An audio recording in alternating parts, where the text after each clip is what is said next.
distance after road adjacent queries. So for this problem, we are giving the number of n. N just means the number of the nodes. So from the beginning, the nodes from 0 to n minus 1 is gonna be connected by the neighbors. So for example, 0, 1, 1, 2, 3, 4 gonna be connected. And then we're gonna use the queries. So for the first query, it is 2, 4. First of all, we're gonna connect 2 to 4. As we can see, it is a linked list from the beginning, and then it becomes a directed graph. So from 2, 4, it's going to be connected. And then we're going to check the distance from 0 to 4, 0 to n minus 1. So 0 to 4, from the beginning, the distance is 4. Now the distance becomes 3, because 0 to 1, 1 to 2, and 2 to 4 there's a 1 add. So 1 add means the distance is 1. Yeah, so 0 to 4, the distance is 3. After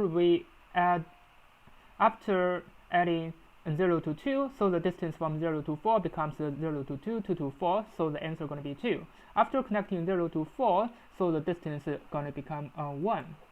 Yeah, so it seems that we can solve the problem by using BFS, but before we use the method, let's just check the constraints.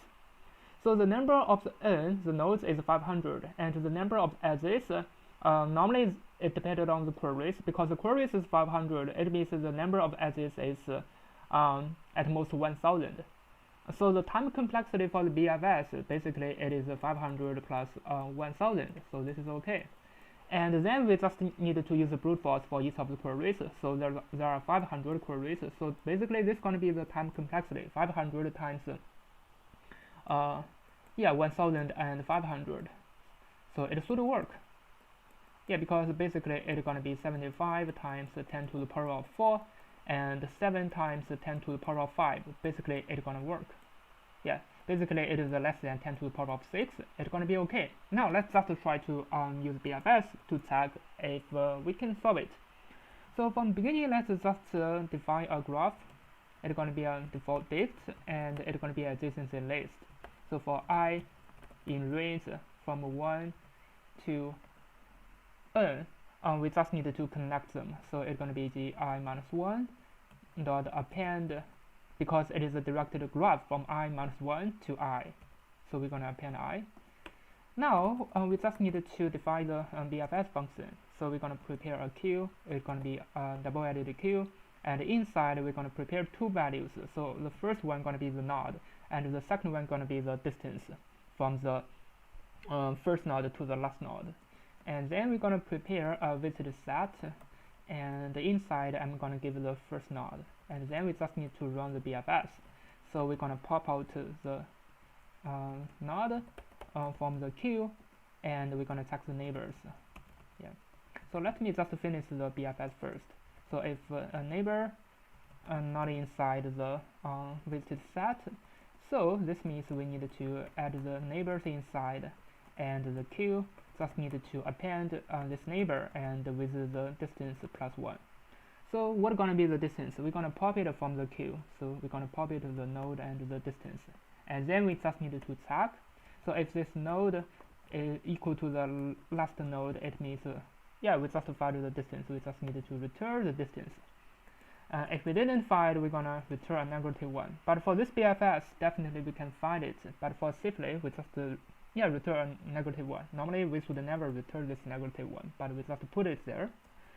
Now let's just prepare the final result, length of the queries, and we just need to enumerate the queries. So for I with AD, enumerate the queries. So from here we need to check the result.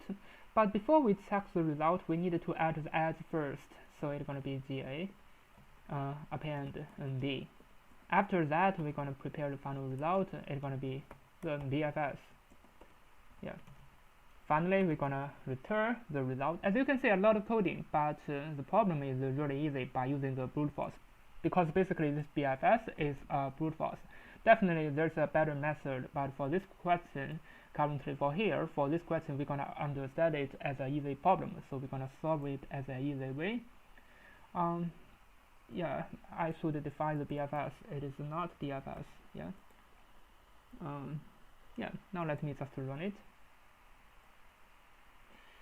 For neighbor inside the node, yes, this is some typo. Let me just fix it. Now let me just run it.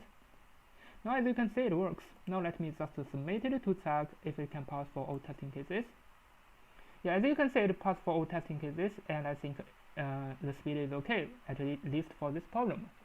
And the time complexity is n squared, because the number of edges nearly equal to the number of edges after all the queries. So we're gonna understand it's gonna be a n squared time complexity for the problem. Thanks for watching. See you next time.